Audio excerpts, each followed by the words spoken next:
premières informations de la journée.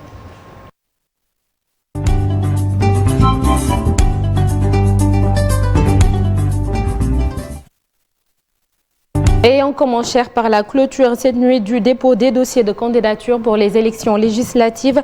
Seuls 15 dossiers ont été déposés sur les 25 annoncés. Aucune forclusion n'a été constatée par le directeur général des élections, Tanor Tiendela-Fall, précise que les vérifications des parrainages et des dossiers démarrent dès ce lundi.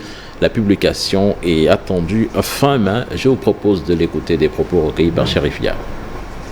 Je considère que c'est le terme du dépôt des candidatures, aujourd'hui à minuit. Alors, au départ, avec le tirage au sort, on avait 25 partis, coalitions et entités indépendantes qui s'étaient présentées au tirage.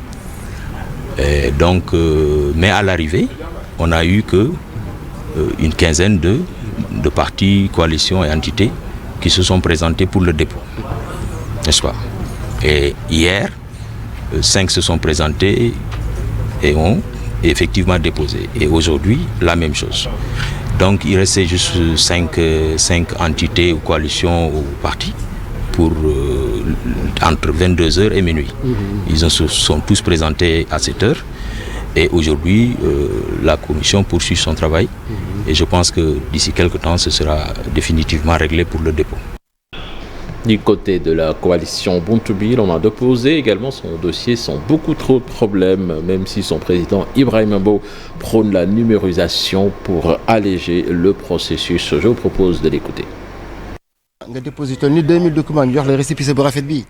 Le RAS, Mashallah, Fatabarakallah, rendre grâce à Dieu, Alhamdulillah Rabbil Alamin, féliciter nos cadres, féliciter nos femmes, féliciter nos jeunes qui ont fait des nuits blanches extraordinaires. Depuis plus d'une semaine, nuit et jour, travail sans relâche, avec enthousiasme, avec rigueur. Voilà pourquoi d'ailleurs ils ont été récompensés, parce que la jeunesse occupe une bonne partie des listes, aussi bien au niveau de la proportionnelle.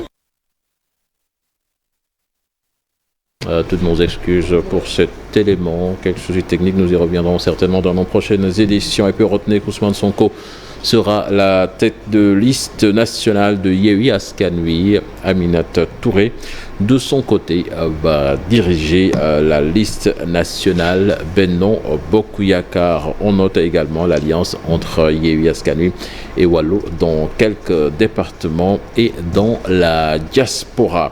Nous parlons de toute autre chose à présent avec les populations de Diamniadio qui se mobilisent contre l'accaparement de leurs terres.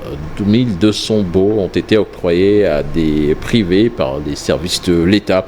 En rassemblement hier, elles ont demandé au chef de l'État l'annulation de ces baux de complaisance et une menace de descendre dans la rue pour défendre leurs terres. Le collectif faisait face à la presse. Compte rendu signé Abdou Diouf Diagne et Ahmadou Bamba Samb. Diamniadio n'en peut plus. Comme un seul homme, les populations disent halte à l'accaparement de leurs terres. Plusieurs associations se sont donné la main pour former un bouclier contre ce qu'elles qualifient de bandits fonciers. Comment pouvons-nous comprendre qu'une commune soit victime de plusieurs baux qui ont été octroyés à des tiers pour des intérêts crypto-personnels?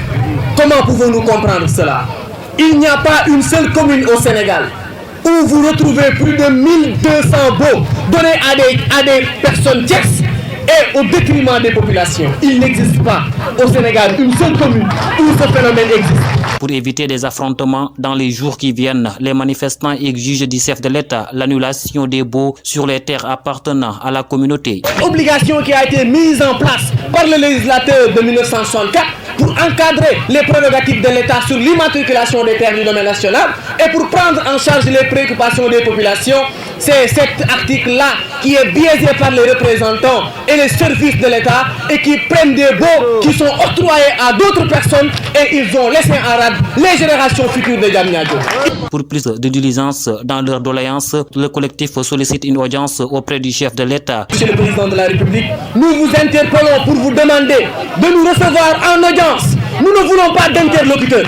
Nous voulons nous adresser directement à vous, car car nous savons que vous portez Diamniadio dans votre cœur, mais aussi nous, la population de Diamniadio, nous avons des informations à vous faire parvenir, nous avons des préoccupations à vous faire parvenir, nous avons des droits que nous voulons que vous preniez en compte. Profitant de l'occasion, les populations de la commune de Diamniadio ont lancé un appel au président de la République pour une révision du dernier découpage administratif.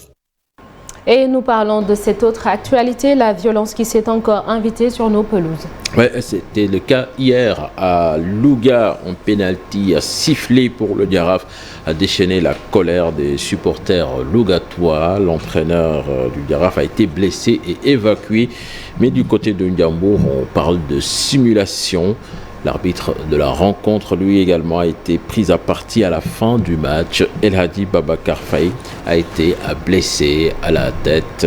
Certainement, nous y reviendrons dans nos prochaines éditions. Et également, les résultats de cette 21e journée, ce sera tout de suite dans les brèves. Sornana Tambaye. Merci beaucoup, cher Tidiane Diao. Ce sera dans quelques minutes. Et tout de suite, l'actualité internationale avec Fatou Kennedy.